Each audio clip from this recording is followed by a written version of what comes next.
up, guys? It's me, and Malcolm's here. Whee! I know. The star of the show is back. How are we all doing? I hope you're doing well. Have you noticed? I've changed the name. We are now Fight and Talk with Sleaford Recovery, which was a subscriber's idea, and I liked it. I was like, do you know what? I love that. It works. So why not? So we went with it. So I thought it's been a while since I've had Malcolm in the truck, so I thought I'd go and get him, bring him out for a ride out. Have a ride out, and yeah, you thought you could just sort of lie in the sun all day. Nah, not today, pal. Not today. I've been reading these like you know, like life quotes. Quotes. It keeps coming up on my social meds, on my special meds. It keeps coming up saying like all these. I've obviously watched one once. Some bloke or someone giving a life quote, how to live your life by, and now I'm just seeing loads of them. I'm a little bit confused by them. Like, some of them are just ridiculous. Oh, here's one. Some fella, right? This bloke just keeps cropping up. Bloke just looks like a statue. He's obviously into his like fashion and that, but he does his fashion and then he gives you a quote, a life quote, and this life quote was class because he tells you what watch he's going to wear with his outfit, and he goes, yeah, but so for my timepiece I'm going to wear this watch. And then he goes, but actually you don't need to be bound by the constraints of time. That's what causes all of the problems in the world. So I'm gonna take that off. So he takes his watch off, and then all of a sudden he lives a happy life.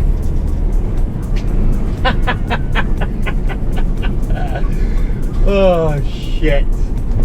You live a happy life now because you took your watch off. Brilliant life advice there, unless you're a train driver, I imagine. If you're a train, probably don't follow that advice if you're a train driver. What else? Well, if you're going to catch a train, I also probably wouldn't take that advice. You're like, oh yeah, I'm gonna live a happy life today, I'm gonna take my watch off. Oh shit, I missed my train. What class advice that? And then your life's shitter because you missed your train. Oh my god, you can't make this up. Oh my god, there's a car in front of me. I'm just going to turn this round with quotes on. Look, that one says, not all who wander are lost. That's fucking, I've got a tear to my eye, that is. What is that even supposed to mean? What does it mean, Malcolm? You wander about all the time, you know where you are, don't you? What else has he got? Right, come on, Mal, we're catching him up. He's only doing 47, so we can have him. We're going to do him. I'm catching him. I bet he's got one life live it on it as well. Yeah, so it's got a one life live it in the side window. Class. Love that as a quote. Love it. Well, because what I was thinking about doing, can live in someone else's life. That's called fraud, mate. You can't do that. I know what they mean, but shut up. Your inspirational bollocks. Not all who wander are lost. He's overtaken now. Watch him end up in a ditch. I'm like, how's your wander going?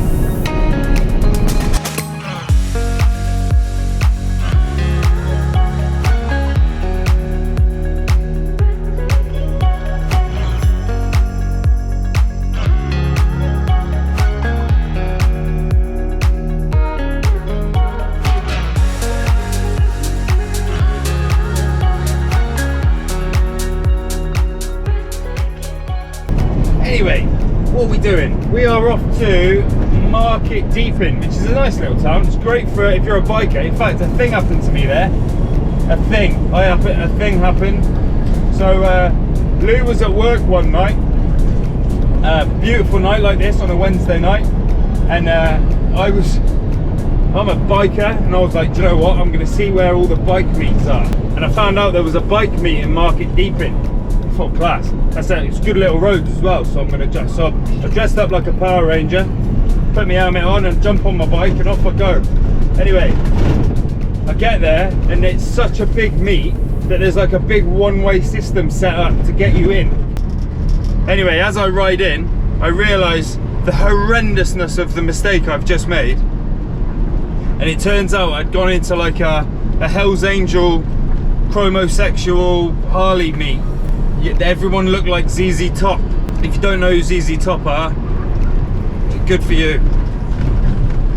But everyone had like big beards, leather jackets, assless chaps, and they were all looking at me dressed like a Power Ranger, wondering what the hell I thought I was doing at their bike meet. So I went in, I thought, well, one of two things is going to happen. Either I'm going to give it some Billy Big Bollocks and I'm gonna sit and have a Coke and some chips, or I'm gonna die. So the big reveal on that story is I didn't die.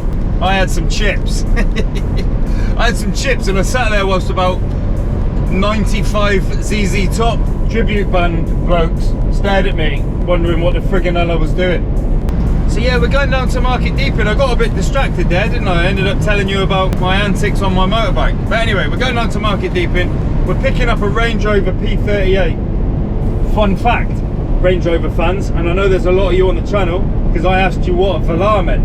Do you want to know why it's called a P38? In fact, I'm telling you this, but you guys are watching this and you have access to Google, so you're probably going to tell me I'm massively wrong and got this wrong here. But the P38 Range Rover, which is also probably one of the most unreliable, next to a Freelanders and then P38. But the P38 is called a P38 because it was nicknamed Pegasus, and it was developed secretly under codename Pegasus in shed number 38 in Solihull or wherever it was designed. I'm sure that's right. I'm sure you'll all correct me if I'm wrong. Stick it in the comments. Tell me what an idiot I am. I love the stuff about the Velar, by the way, and the people that were telling me the information about that and about how it was code names and it was pre-production names. I love all that stuff. I love all the secret stuff. I love secret. But we like going on that secret. It's like that secret mission we went on, isn't it, Mum? Where we got our pixels on. I liked wearing the pixels. Did you? Pixels are good. Call you up in the middle of the night. Been bothered by dreams, ain't feeling alright. You give me comfort, say just give it some time. By the end of our talk, I'm feeling just fine. You and I will always know where we belong. This ain't no ordinary love we got going on. I'll pick you up in my 59 Ford. We head on down the road until we get bored. Just you and me and the All strapped on, guys. Right, let's get the F out of here. We've had some bad news, guys. We've had a bereavement. I'm quite upset about it. I've just had some bad news. I'll tell you about it when we're on the road. So we've got the P38 on the back now. We're in a farmyard, right? And there is shit everywhere. I am covered in shit. Sheep shit. Malcolm's sensors are going into overload. And I need to get out of here without getting stuck and trying not to get my truck dirty. We got here and I thought, do you know what, it's a farm. I'll get Malcolm out. And then I met their dogs. Oh yeah, the guy was like, oh, on your way out, mate, can you just shut the gate? Yeah, mate, lend us a tractor and I'll plough your field as well whilst I'm here. Don't be like that, Ben. Don't be like that. Think of a life quote. Take your watch off. I'm just going to go and do some farming. Give us a sec, Malcolm, okay? I'm just going to go and be a farmer. Shut a gate.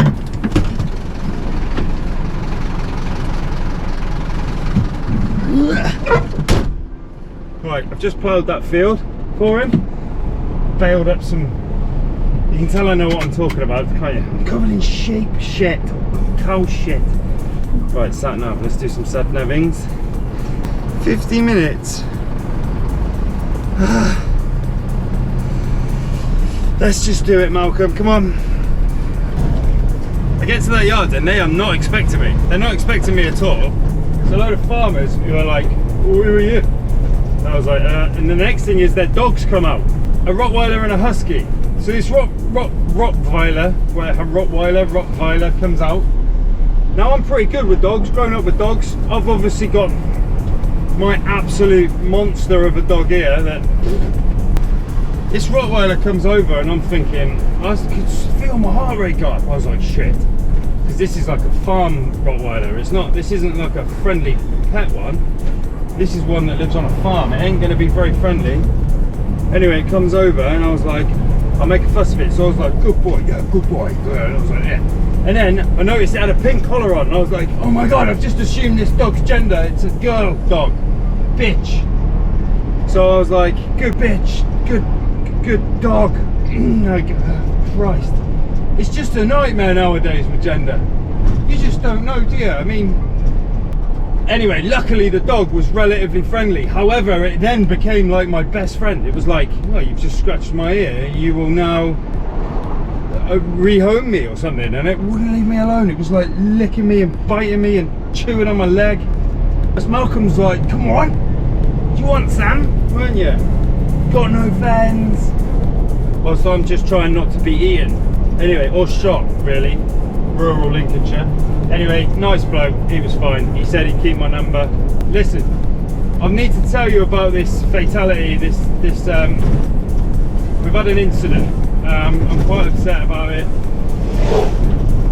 But I'll tell you about it when we're on the main road, alright? BRB. Back on the main road now. I've just had to pull over because I trusted the person who I picked it up from to have tied the door closed properly, because the door is damaged and doesn't lock, doesn't shut. So he had tied it and I stupidly didn't check it. Anyway, I'm driving down the road and the door's banging and clattering. So I've just pulled over to tie the door closed. So that's all now fully secured, so the door is not going to just pop open. However, I pull over, first place I could find to pull over, right? I stop. And as I pull over, this bloke just appears out of nowhere and beeped at me. Just beeped at me for being sat there. I walked over and I was like, did you just beep at me? And he was like, yeah, sorry about that. I didn't really know what you were doing. Oh yeah, because when I don't know what someone's doing, the first thing I do is just beep at them. I was like, give me 20 seconds and I will be out of your way. So, you want to know about my bad news, don't you? Barry is dead. Barry. I found him. I've just found him. So Barry is my pet spider who lives in the cab. So since I got the truck, Barry has lived in here. And if I'm honest, at first me and Barry didn't quite get along because he keeps putting, there's web everywhere. It's like some horrendous spider orgy. Stuff everywhere. However, Barry has then become like, you know, just part of the team really. It's a bit like Malcolm. I've just haven't had a chance to introduce him on the channel. Anyway, every morning I have to clean up his mess all over my windscreen. Dirty boy.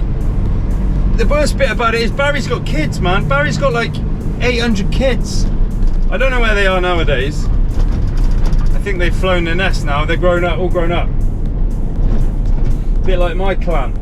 However, it's sad. I think, you know, I've met a few of his kids. There's Stu, Andrew, Emma, Adam, Alex, Sarah, Nick. I think there's another Sarah, Roger, Katie, Laura, Cam, Rosie, Jamie, Barry Jr. There wasn't one called Malcolm. Ian, Richard, Mike, Jono, Ricky, Dave. I forgot about Dave. Dave, Liam, Luke, Steve, Frank, Nigel. I'm just kind of going through boxers' names now. That's how we name them, you see. Simon, Alvin, Theodore, Bart, Lisa, Marge, Maggie. Yeah, anyway, he had like 800 kids and I've just, as you can see, reeled them all off. So we were close, we were tight, me and what was Barry? Me and Barry were tight. So yeah, anyway, we will recover from this, Malcolm. We'll grieve, won't we? We'll grieve. We'll have a moment of reflection. We'll move on, and we'll maybe look at replacing Barry at some point. We'll get another pet for the truck because you need a little friend, don't you? You do. So anyway, right. What I'm going to do now is stop talking utter shite. See you in a bit, gang. She's a itty bitty spider with a itty bitty letter and a straight jacket round her waist. When she gets a bite, you better run, you better hide, better prove that you're not worth the chase. Yeah, she might be pretty, but I promise it gets scary when she wants your daddy and she finds out where you live. Creeping in the shadows, eating poisoned apples. She's nothing like you ever seen. Her mood goes up and down and round and round. And you having a nice rest there? You might have noticed that Malcolm will not lie down. He just does not lie down. He just wants to stare at me. So we've been going now nearly 3 hours and you haven't laid down once, have you, pal? Nope, you're just gonna stare at me. Well, whatever makes you happy, mate, whatever makes you happy. We're here, we've finally made it to the middle of nowhere, so Malcolm can go for a little wee. Malcolm's going for a little wee, we've made it. Right, so time to get this unstrapped. He wants it dropping in front of these doors. We have just pretty much had to drive down the surface of the moon to get here. The guy's not here, there's some cows there. Look at that. Moo.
Job.